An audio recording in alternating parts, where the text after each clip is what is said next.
Understanding and Overcoming Malnutrition in the Elderly. Fabulous Group 7 Gerontology Conference Group Project. Defining malnutrition. Proper nutrition is essential to health, longevity, and well-being in the elderly adult population. Even with all of these benefits, many older adults are at risk for or are currently in a state of inadequate nutrition. The Mayo Clinic states that malnutrition is a serious senior health issue that needs to be recognized and acted upon. In this paper, causes of inadequate nutrition, such as sociological, psychological, pathological, and physiological issues, and the resulting effects will be discussed. Prevention and intervention are also key element in proper nutrition in the elderly population. The Mayo Clinic states that malnutrition can lead to a weak immune system, increased risk for infection, poor wound healing, muscle weakness, decreased bone mass, increased falls, higher risk for hospitalization, and increased risk of death. Who is at risk for malnutrition? 1 to 15% of independent older adults are at risk for malnutrition. 25 to 60% of older adults living in a geriatric care center have risk factors for malnutrition. 35 to 65% of hospitalized older adults are at risk for malnutrition. Older adults that are independent have the least risk. As the level of care goes up, so does the rate and the risks for malnutrition. This is not reflective of hospital or nursing home care, but rather it is where we would expect to find the most ill. Requiring care is reflective of illness and dependence. Residents in nursing homes and hospitalized patients are at high risk for these reasons. Keeping our seniors independent is a big part of maintaining their quality of life. In a systematic study using longitudinal data, 5 risk factors for malnutrition were identified. Physical factors include frailty, polypharmacy, chronic diseases such as Parkinson's disease, functional decline, a decrease in one's ability to be mobile and complete activities of daily living, cognitive decline such as dementia and Alzheimer's. Psychological factors included depression, anxiety, loneliness. All of these create decreased desire for food. Social factors: access to food, ability to pay for groceries, ability to prepare the food. Oral health factors include dysphagia, poor oral hygiene, lack of dentures, ability to chew food. Eating factors include ability to feed oneself. Signs and symptoms of older adult malnutrition. What are some of the more obvious signs? Weight loss, loose clothing, loss of appetite, lack of energy, skin is thin, cold, or papery, bruising or cracking skin, muscle weakness. Some of the less obvious signs and symptoms include sadness or depression, anger or irritability, sleepiness, losing hair, problems with memory, problems concentrating, complaining of being cold, chewing or swallowing difficulties, slow recovery from illness, wounds not healing quickly, out-of-date food. Labs and diagnostics used to detect malnutrition in the elderly. Serum prealbumin less than 15 milligrams, serum albumin less than 3.4 milligrams, serum transferrin less than 200 milligrams, total lymphocyte count less than 500, total cholesterol less than 160 milligrams, and a BMI less than 18.5. Physiological barriers: tooth decay and poor dentition. Mouth conditions or ill-fitting dentures can make chewing difficult, causing patients to limit food selection.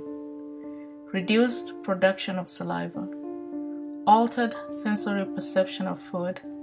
Taste, smell, sight, and texture are essential components of food enjoyment. People whose senses of smell and taste are diminished tend to experience fewer food cravings and demonstrate less positive involvement with food, to the point where they may even question the purpose of eating. Delayed stomach emptying. Older adults who have suppressed appetites due to earlier and prolonged satiation are more likely to eat smaller and fewer meals, which can lead to insufficient calorie intake and malnutrition. Delayed stomach emptying can lead to early satiation and complaints of fullness early on during mealtime. Diminished appetite. Pathological barriers. Swallowing difficulties associated with neurological disorders. Medication use and polypharmacy. Many elderly adults routinely take prescription medications for multiple medical conditions such as hypertension, pain, high cholesterol levels, and breathing problems. Drugs used to treat these and other conditions can cause dry mouth, metallic taste, nausea, vomiting, constipation, and diarrhea. These adverse effects typically inhibit the desire to eat. Chronic diseases with increased energy expenditure, for example COPD, and inflammatory conditions. To help diagnose patients that are at risk for malnutrition, I recommend the Mini Nutritional Assessment Tool. The Mini Nutrition Assessment Tool can be found at mna-elderly.com. It's provided by Nestle Nutrition Institute. It's effective as it identifies malnutrition before weight loss occurs. It's reliable. It's recommended by national and international organizations. It's accessible as you're able to screen patients in 5 minutes. And as for the quality, it facilitates early intervention and has been used since 1990. It has been updated several times throughout the years to be an 18-question survey to help diagnose malnutrition. The Mini Nutritional Assessment Screening asks questions about your food intake, any loss of appetite, digestive problems, chewing or swallowing difficulties. It asks about weight loss during the last 3 months. It asks about mobility issues. It asks about psychological stress or acute disease. It asks about neurophysiological problems. And it incorporates all this information with the body mass index. You tally those scores up, and if a patient scores between 12 to 14 points, they have a normal nutritional status. If they score between 8 and 11 points, they're at risk for malnutrition. And if they score between 0 and 7 points, they are malnourished. And interventions of malnutrition. Address if the patient needs feeding assistance, as this is the most common and easiest to fix problem with the elderly. Providing a way to obtain the nutrients and assisting the elder to eat can be the simplest of interventions. Patients that require assistance with feeding should be offered foods high in protein, fat, carbohydrates, and calories to assist with calorie needs. Snacks such as finger foods between meals can increase intake. Assess the patient for direct nutritional concerns and lack of nutritional education. Ensure the malnutrition is not from a lack of knowledge of foods to eat and the ability to reach and obtain these foods. Management and interventions of malnutrition continued. Oral strategies are used first, such as food modifications and oral supplements. Foods may be modified for those with swallowing difficulties. Puree, mechanical soft, and chopped meats should be considered.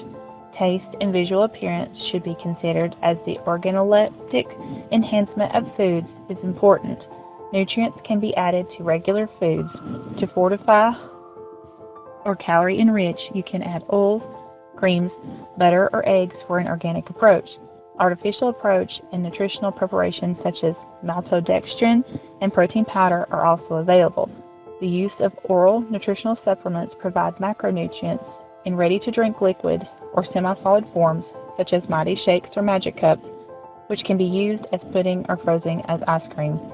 Oral nutritional supplements should provide 400 calories and 30 grams of protein minimum per day. Later strategies used are enteral and parenteral nutritional approaches.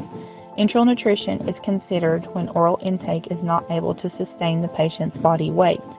Nasogastric tubes are considered for short-term use, usually less than 30 days, as a source of nutrition with a patient having reasonable prospect of recovery. Percutaneous and endoscopic gastrostomy tubes are placed for long-term, for more permanent source of nutrition. Invasive treatment for those that cannot maintain an oral or enteral route can be considered. Parenteral or central peripheral vein access for nutrition can be used. This is saved for severe cases if no other options are available. Nutritional guidelines for the elderly adult. Nutritional guideline recommendations for older adults is reviewed and updated every 5 years and follows recommendations provided by the U.S. Department of Agriculture and the U.S. Department of Health and Human Services. Experts at Tufts University recently released an updated MyPlate for older adults graphic, which emphasizes special nutritional needs in a framework of the 2015 through 2020 dietary guidelines for Americans. The graphic was developed by nutrition scientists from the U.S. Department of Agriculture Human Nutrition Research Center on Aging at Tufts University. The new MyPlate for older adult recommendations. The new MyPlate is separated into 3 main areas. 50% is fruits and vegetables. 25% is whole grains, grains, or fortified grains. 25% is the protein portions that includes foods such as beans, nuts, fish, poultry, lean meats, and low-fat or fat-free dairy products such as cheeses, yogurt, and milk. A special area for fluid intake has been included in the new MyPlate as well. 8 glasses of water or other fluid source is recommended by Tufts University. Water and fluids. Aging alters physiological control systems that are linked to thirst and satiety. This causes thirst to decline, but the need for hydration remains. According to research from Tufts University, a minimum of 8 glasses of water daily is needed to prevent dehydration. Good sources of fluid intake can include items such as milk, water, tea, soup, and coffee. To prevent the older adult from feeling overwhelmed by the amount of fluid recommended, Aging.com states that using small water bottles and spreading the water intake throughout the day can help. Dairy. According to the USDA, most older adults do not get sufficient amounts of dairy in their diets. Dairy is often rich in vitamins and minerals, including calcium, a mineral essential in bone health and preventing fragile bones and osteoporosis. A minimum of 3 cups equivalent of dairy is recommended in the daily diet of the older adult. Low-fat or fat-free choices can include foods such as yogurt, milk, cottage cheese, or even pudding made with milk. Fruits and vegetables. Fruits and vegetables are essential to a healthy and balanced diet while providing vital nutrients such as fiber, vitamins, and minerals. Many fruits and vegetables also contain a high water content, helping with digestion and hydration. Though the amount varies slightly depending on the daily goal, caloric intake, the minimum recommended amount of vegetables is 2 cups equivalent a day, while fruits are slightly less with a minimum daily intake of 1 1/2 cup equivalent. Grains. As we age, The inner walls of the GI tract can thicken and decrease motility, which can lead to constipation. Foods high in fiber can help promote healthy digestion and move food through the digestive tract. According to the USDA, a minimum of 5 ounces equivalent of grain should be included in a daily diet. At least half of all grains eaten should be whole grains, as these provide iron, B vitamins, and fiber. Proteins. Protein is essential in preventing sarcopenia in the elderly adult population, while maintaining muscle mass, strength, energy, cardiovascular function, and bone health. The USDA recommends at least 5.5 ounces equivalent of lean, nutrient-dense protein a day, depending on the daily caloric intake goal. Protein recommendations are further divided by recommended weekly intake of seafood, meat, poultry, eggs, nuts, and seeds. It is recommended to eat 8 ounces of seafood per week, not only for protein, but because it also contains omega-3 fatty acids. Omega-3 fatty acids are important as they can help prevent inflammation, which can lead to cancer, arthritis, and heart disease. Other recommendations. Vitamins and minerals are essential to physiological function. Calcium is important in bone density and preventing bone fractures. Magnesium supports a healthy immune system and strong bones. Iron assists in hemoglobin with carrying oxygen-rich blood through the body. Potassium helps with healthy cell function and can help reduce blood pressure.